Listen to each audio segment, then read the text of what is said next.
Here is a question that has followed us since the beginning of time. Do we truly have free will, or are our lives already written somewhere beyond our sight? It's one of those deep mysteries that logic alone can't solve, mainly because both sides feel true, don't they? There are moments when we feel completely in control, when we decide, we act, we choose, and we shape our future with our own two hands. We feel the weight and the power of our choices. And yet there are other moments when life unfolds in ways we could never have planned. The right person appears out of nowhere. The door we desperately wanted to open suddenly closes. The very thing we thought we wanted most disappears, only for something else, something better, something higher to quietly take its place. In those moments, it feels as if an unseen hand is guiding us, gently and patiently, as if our lives were sketched out in light long before we even arrived here. But what if it's not a choice between one or the other? What if it's both? Imagine for a moment that before you came here, before your soul entered this body, you got a glimpse of the landscape of your life. You didn't choose every single tiny detail, but you agreed to certain experiences, certain lessons, certain pivotal turning points.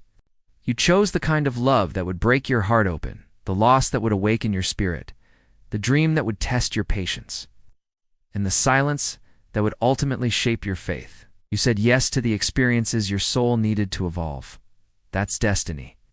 But once you're here, navigating this world of time and space, every single decision you make becomes your free will in action. How you respond to challenges, how you choose to forgive, how you decide to love, how you find the strength to rise after falling, that is your expression of freedom. Destiny designs the terrain, but your free will decides how you travel through it. They are two truths, dancing together in perfect harmony. Neither one cancels the other out. Think about it. You can't stop the storm from coming, but you can decide whether you face it with fear or with trust.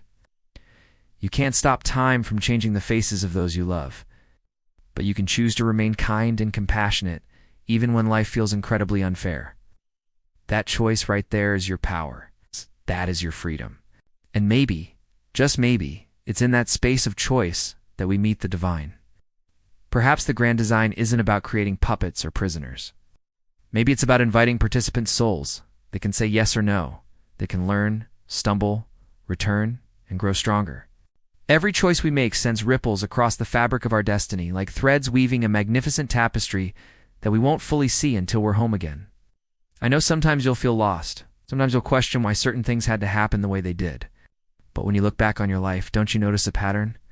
Don't you see how every heartbreak, every delay, every unexpected turn carried a hidden wisdom, a quiet lesson? It's almost as if life knew what it was doing all along. And yet, in the very middle of it all, you were completely free to choose your path. That's the beautiful paradox of being both human and divine at the same time. Your soul is ancient and wise, but your mind is here to learn. You are both the author and the story, the light and the shadow, the question and the answer. So, the next time you find yourself asking, do I have free will, or is everything destined? Just listen. Listen to what your heart whispers back. You will hear both a profound silence and a simple truth. A gentle reminder that the path may be written, but the way you walk it, well, that's entirely up to you. So walk it with courage. Walk it with wonder. And always remember, destiny might be the map, but love is the compass. Thank you so much for joining me in exploring this. If this resonated with you, please consider liking this video and subscribing for more content that feeds the soul. Until next time.